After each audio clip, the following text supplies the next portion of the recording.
Live from Pix 11 with today's top 11 stories. It's the Pix 11 Midday News with John Muller.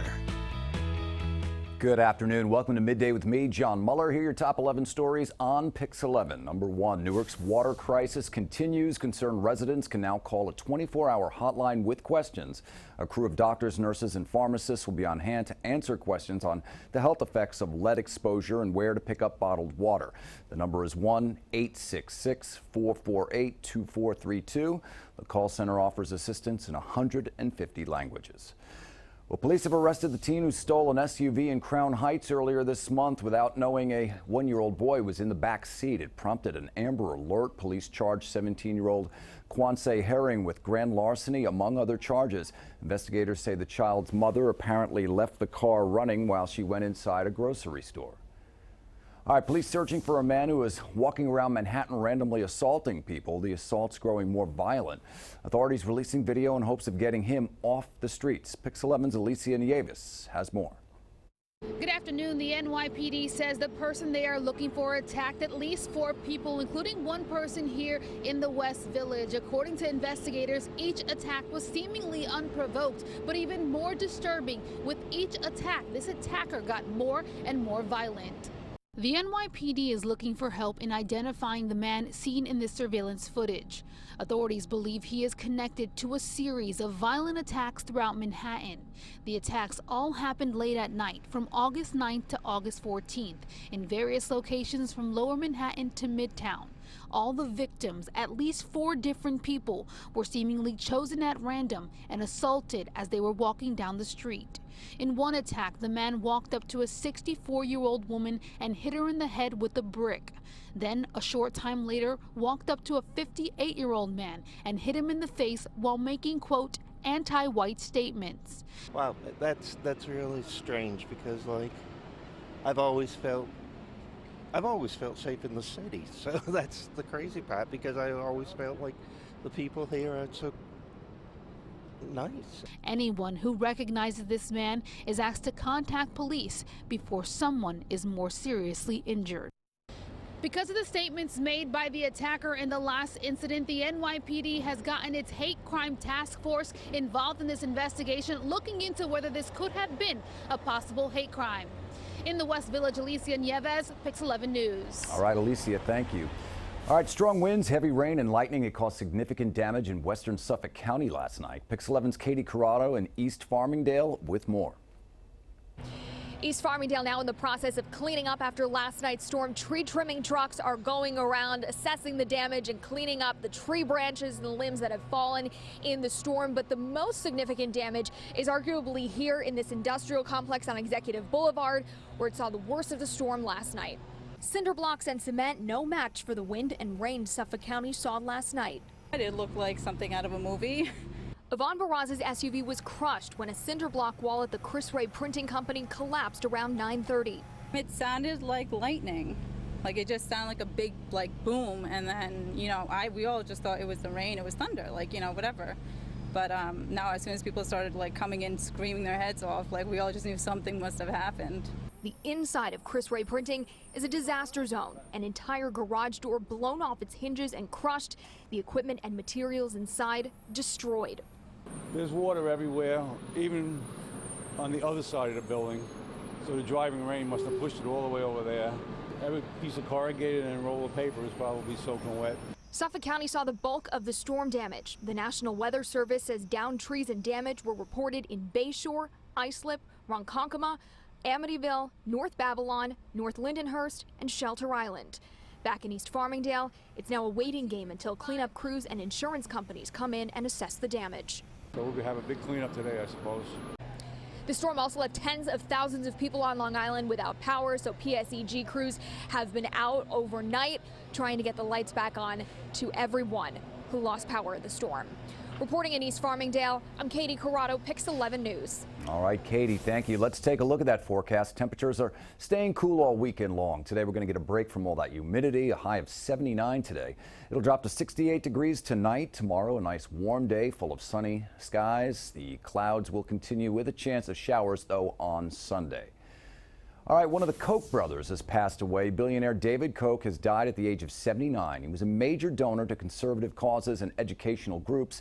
Together with his older brother Charles, the Kochs are best known for their huge political network that they built. David Koch was the Libertarian Party's vice presidential candidate back in 1980. He stepped down from his company last year because of health issues.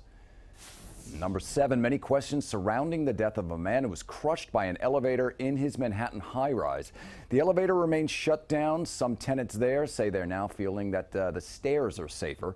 30-year-old Sam Weisbrunn died yesterday after that elevator suddenly dropped as he was getting out. It crushed him. Weisbrunn's brother also lives here in the city, but he told his dad in Milwaukee about what happened. I don't know how you can ever enjoy anything in life again. I know there was a lot of problems with the elevators, and I know it's become a criminal matter. So sad. Well, tenants have long complained about elevator safety at the Manhattan Promenade, East 25th and 3rd Avenue. Department of Building Records show 16 violations last year, which were all dismissed. All right, Brooklyn Borough President Eric Adams, he's released a new PSA that focuses on the growing crisis of NYPD officers taking their own lives. We were trained to protect and support the community in need, but we may not know we need support. Now, before he was borough president, Adams worked for the NYPD for 22 years. He says he knows firsthand some of the hardships that officers face. One of the big issues is PTSD. We spoke with Borough President Adams this morning about that issue. You don't realize the impact of it. It's actually a silent killer. Before you know it, you can wake up looking to harm yourself, looking to harm a loved one. And I felt that telling my personal story and journey using social media could help an officer start understanding some of the symptoms, some of the feelings, so they can seek the necessary help that they deserve. Well, the NYPD, they are offering round-the-clock help for any officers who need help. Call 1-88-NYC-WELL. We also have that information. It's posted on our website, pix11.com. All right, a quick reminder, tomorrow you can pick up free school supplies in the Bronx. We brought you the story of Sadia Limehouse earlier this week. She is the founder of the Lost Angels Society. Her team has spent the last week stuffing book bags with notebooks and pencils, even baby wipes and crayons for the younger kids. This weekend, they will give it all away. It will be taking place at the Odyssey House in the Bronx tomorrow afternoon. Head over to pix11.com for more details. Number 10, a new study found owning a pet, especially a dog, helps keep hearts healthy. That's because dog owners get a lot of exercise. Pets also reduce stress and increase socialization. So the next time your four-legged bestie is begging for a walk, don't delay. It's good for both of you. Finally, from the Pix11 archives, summertime, a great time to check out the movies, but they're not all winners. This next clip proves the real treasure is watching film critic Jeffrey Lyons do what he did best. 11 alive. Now we're on to the movies with Jeffrey Lyons looking at My Blue Heaven, which stars 2 stars, Rick Moranis and Steve Martin, guaranteed always to make you laugh, I think. Well, in some cases you can't always tell, Sheila, because when a major movie company decides not to screen a Steve Martin film in advance for critics, it means somebody considered it a dog. And while My Blue Heaven isn't quite a cinematic canine, it's not too much to bark about either.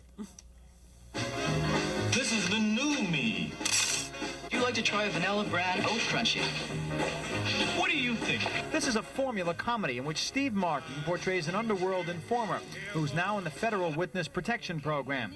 And he's now been moved and given a new identity, living instead of the mean streets of New York in the safe but boring confines of San Diego. Rick Moranis, as usual, plays the nerd, this time an FBI agent assigned to babysit Martin. Say, if you ever want tickets to a baseball game, just give me a call. Great, baseball. Because the Padres play the Mets every so often, you know. Though you folks would probably be Yankees fans. It's been my experience the most organized crime people are. I love the Yankees. Linda loves the Yankees. So does Terry. Who's Terry? You are. Anyway, if you have any questions at all, just give me a call. Listen, thanks for everything. I really appreciate it. This is my job. I get paid. You don't tip FBI men. Sure you do. But pretty soon you'll realize that he just remains Steve Martin, that wild and crazy guy. You'll never believe his character, really, and it goes nowhere, for that matter. Even this clumsy come-on to Carol Kane in a supermarket somehow falls flat. You know, it's dangerous for you to be here in the frozen food section. Why is that? Because you could melt all this stuff. Here's Here's the only remotely amusing scene as he tries to talk himself out of an auto theft rap with an unknowing local DA, Joan Cusack. Ever been to Sicily by any chance? No. Thanksgiving is very big in Sicily on account of the large number of Sicilians who went to America and then got thrown back out. I'll wait till some of the laughter dies down. Thanks, Sheila. The title, I suppose, is an oblique reference to his new surroundings, but it's an unfortunate continuing cliche stereotype of Italian Americans and just a formula which bogs down. Buy the Fats Domino album instead. I'm Jeffrey Lyons. Tim? Gotta admit, we chuckled through a lot of that, You always Lyons. do whenever I say it's not funny. The great Jeffrey Lyons. For more on all these stories, tune in to the Pix 11 News at 5 and 6. I'm John Muller. Thanks for watching. This has been the Pix 11 Midday News with John Muller.